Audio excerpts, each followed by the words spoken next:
What is good, y'all? I'm MC, and today I'm gonna be teaching you guys how to pass that real estate agent exam on the first try. Let's get into it.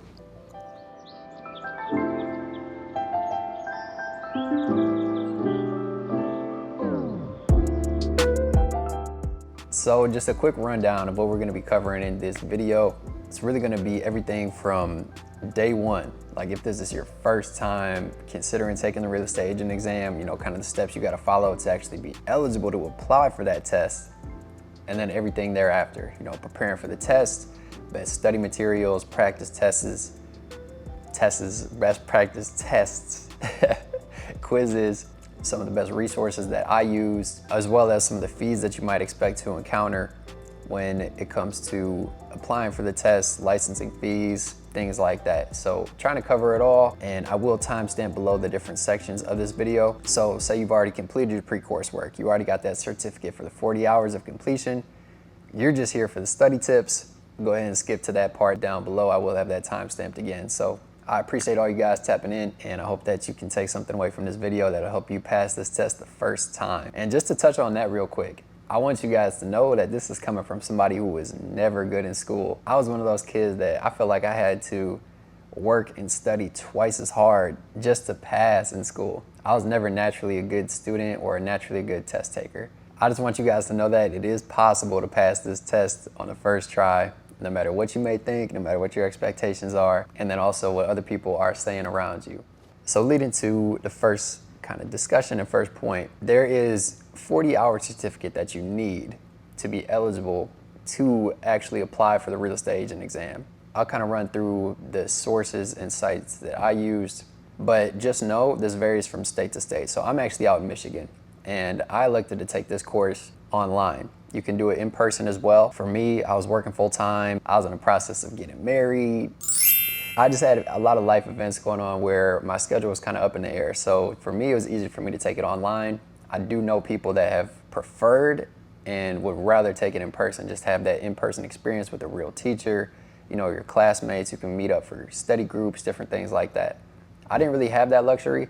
I kind of went through the coursework by myself, and I would meet with my online professor occasionally, just to pick his brain, ask some questions, have some conversations, things like that. But everybody's different. So I just want you to know that both options are available. But the site that I used, and just know I have no affiliation with this program and team whatsoever, I actually started with Real Estate Express.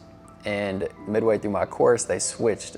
Colibri Real Estate is a company that they merged with, or I believe bought out, I'm not too sure. So Colibri Real Estate then took them over, and that's who I kind of finished my course with. It was weird going through that transition about midway through. The companies kind of switched on me. But I will say this, they run promotions all the time. You can get this course for a pretty discounted rate. For me, I paid $195. And they also have different packages as well. So you can go with kind of like a basic package, which is just the coursework. There's the middle one, that's the one I selected. And then there's of course a higher end, which a little bit more expensive, but you get all the materials, all the test prep, really everything you need. In my opinion, the middle one was just fine. It gave me all the required course materials, plus just enough for that test prep, with like practice exams, flashcards, all that good stuff. This is gonna be that 40-hour certificate that you then get to then be eligible to apply for your state real estate agent exam. And just to note as well, you get about 6 months to pass, and just a little bit of a rundown of what that course entails. So the course consists of 6 full units. There's multiple chapters in each section. There'd be a quiz after each chapter, and then overall like a big unit quiz covering everything that was in that unit. About midway through the course, so after about 3 of these sections, you'll get a exam to kind of test everything that you've learned up to this point. Then finally, you get to that final section, you're gonna get 2 practice exams and a final exam. Those practice exams come in clutch, let me tell you. They were a game changer for me to actually pass that final exam for the course. And just a note as well, all throughout the entire course, all that material, you do have to pass, but there is multiple attempts. You can go back and relearn the material. So a lot of quizzes, a lot of tests in there, but it's all good. It will help you and prepare you for that final course exam. I wouldn't get too strung up on this actual test itself, because it's much different than the actual real estate agent exam. So I just want to differentiate the two for you guys. because I was a little confused myself. I was like, wait, if I pass this final exam, does that mean I got my license? No. That just passes the course, essentially making you eligible to apply to take the real estate agent exam. Next step is then actually preparing, getting a test date, and actually registering for that real estate agent exam. The application for this to apply to take the test after you get that certificate will be $88. So fee tracking so far, we got $195 for the course, $88 for the application for the test, and then you get your actual test day. And for me, I set it up about a month and a half after I passed the final test for my pre-course work. I wanted the material to still be fresh in my mind, but I also wanted enough time to go through practice quizzes, tests, flashcards, online questions, everything that I could do to prepare myself to actually take that exam and be ready to pass it the first try. Really, this is gonna be my first big tip, and I hope you guys learn from me on this. And trust me as well, trust me that I would have definitely done this different had I gone back and had to redo the course or retake the test.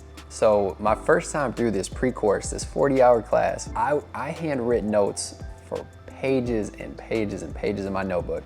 I would literally write down every definition, every date, every law, every potential, if this happens, then that happens, and then that means, well, this, or this could happen. I would go through these whole just deep, detailed notes and handwriting everything because I wanted to make sure I was getting every bit of material and data that I needed.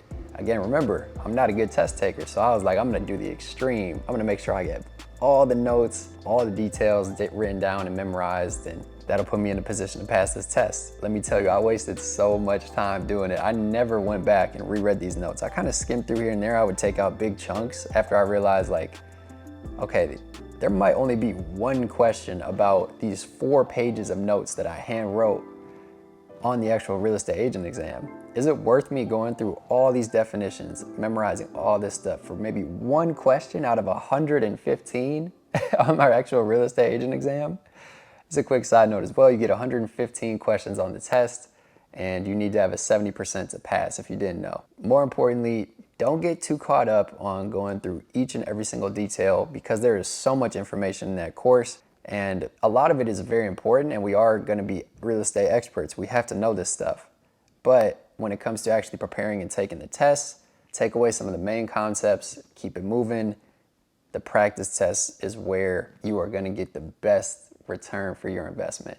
And so that jumps into tip number 2. The practice tests and quizzes are by far the best way to prepare for this exam. And I learned this just to kind of give one rough example. Again, I'm in Michigan, so this is an example I'll use. When I was originally studying after taking this pre-course work, this is what I would memorize. You know, the Board of Real Estate Brokers and Salespersons was created under Article 25 of Public Act 299 of 1980. Like, that's what I would have in my mind. And then a test question would come and would say, okay, of the board members in Michigan, how many of them are professional, or how long are their terms that they serve? So I'm like, I know the act, I know the article, I know the year that all this stuff went into effect.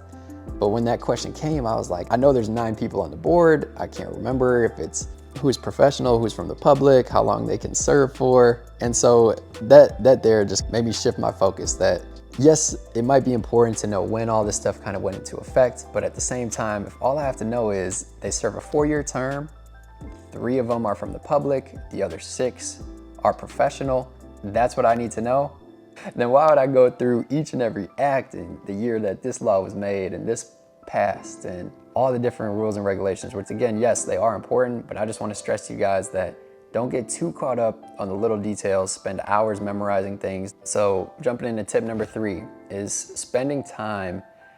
For me, it was on these live Zoom calls with an instructor kind of going through what to expect on test day, practice questions. You know, it'd be Zoom full of 30, 40 other students nationwide that were taking the course through Calibri with me.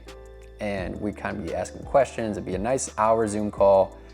Twice a week. There's multiple different times for different schedules and things like that. So multiple instructors that are available there as well. But again, You get this as well if you're taking the class in person. You know, you have those chances to sit down with the instructor, with your classmates, ask questions and go through practice test situations. And let me tell you this point as well, this was huge for me. There's so many resources online now for free. For the first 2 weeks, I was specifically just doing these 1-hour reviews, like twice a week. And then I realized, like, I don't know, I don't feel prepared. I was still trying to study on my own time, but I have to shout out a friend of mine who was actually going through the course as well with a different company at the same time as me. And he was telling me, hey man, there's a lot of practice questions on YouTube. Like, just look up practice questions for the real estate agent exam. And there's different people that go through what to expect, you know, actual practice test questions that are very similar to what actually come out on the test. Shout out to KG, man, I appreciate you, my boy. But as I was going through the studying process, instead of listening to music, you know, for the couple weeks leading up to my test, I would just, when I'm driving, I would put on a YouTube video and let it play in the background. Even though I'm not fully focusing on, you know, okay, this answer is C because of this, this, and this, I would be listening and hearing and putting things in my mind like, oh, okay, that's what that law means. And for me, you know, doing everything online and typing it out and going through these quizzes and questions is one thing, but hearing somebody say it out loud, it just made me learn things a lot differently. And so I encourage you guys to try that as well. Try learning in different ways. Like you might be a visual learner, but then maybe just try and put something on in the background too if you got a little bit of free time, or vice versa. If you're not such a visual learner, that audio might really make a difference and help you pass this test first try. So this is gonna be really tip 4, but it's kind of all encompassing for actual test day. So we've done all the coursework, we prepped, we've done these practice tests, we've listened online to different YouTube videos and Zoom calls, in-person classes with our instructor, going through all these practice exam questions and scenarios. So when it comes to actual test day, I briefly touched on it earlier, but just to recap, it's gonna be 115 questions. You need a 70% to pass, and you get 180 minutes to take the test. At least in Michigan, I believe that's standard nationwide, but double check for sure in your state if you're not in Michigan. I ain't trying to lead nobody astray, you feel me? So first and foremost, get to your test like 10-15 minutes early if you can, just to have enough time to kind of walk around. I went into this building, it was, you know, a little bit older, kind of dark building, right? Like an office building. I was like, man, I just gotta get my mind right. I started took a couple laps around the outside, you know, it was a nice day. I just wanted to get my blood flowing, get my mind right.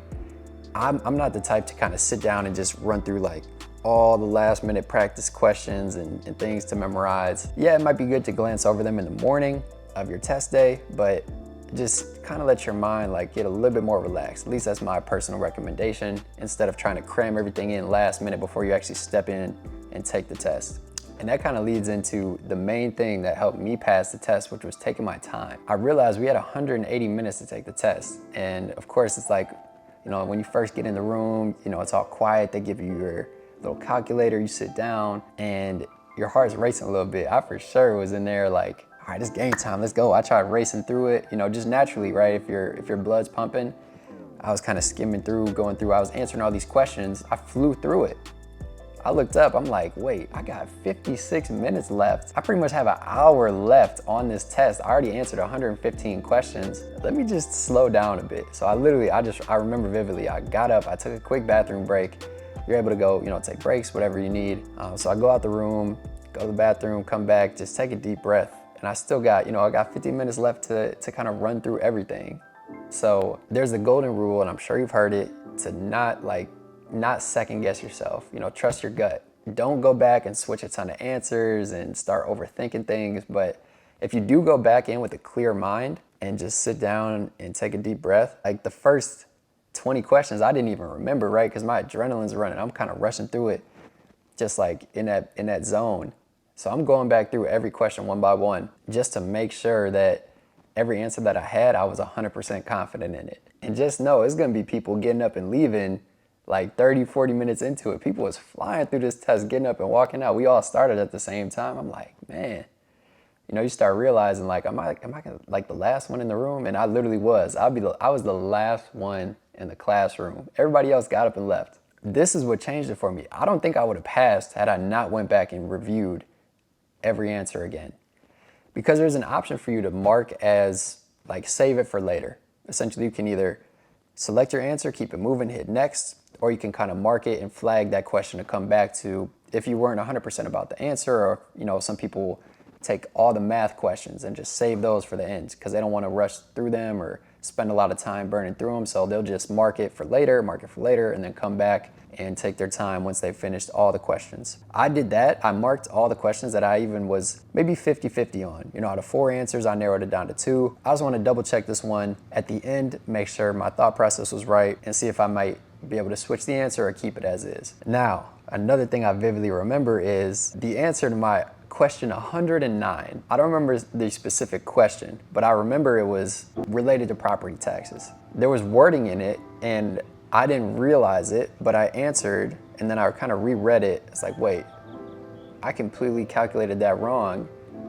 But it was so similar to 3 other questions that I had previously answered in the test. And I didn't realize it till the 109th question. I answered it, I was like, no, that's definitely not right. So I switched it, I knew it was right. And then it made me think like, wait, I've already answered on the first 3. So it made me go back and I switched all 3 of those questions. And again, don't second guess yourself on every single question and go back and change things, but take that into consideration too. There might be a question later in the test that the light bulb dings like, oh my gosh, I got another question wrong that was just like this earlier in the test. Because you just look at it with different eyes at that point. After you kind of relax a little bit, an hour's gone by and you still got time ticking. That's why I just encourage you guys to take your time, take it slow, and know that you'll have plenty of time to finish the test. Even after going back through everything a second time, I still had about 20-30 minutes left, and that's when I was able to submit the test and pass. And it's a great feeling. After you press that submit button, it doesn't tell you exactly what percent you get. If you pass, just know that you get, above a 70%. And so I know there's a lot of information here. I really appreciate you guys watching. I hope this helps, and best of luck to you guys. If you're going out to take that test, come back, leave a comment, say, hey, MC, I passed. Let me know the good stories. Let me know the bad too. If there's some individual questions you might have or practice examples you want to run through, leave it in the comments. I'm sure we'll have some people there that can be some great resources for you. I'll be a resource for you. I want everybody to pass this thing first try, get out here and be some of the best realtors in the world. Again, thank you guys for watching. Hope this helped, and y'all stay blessed. Peace.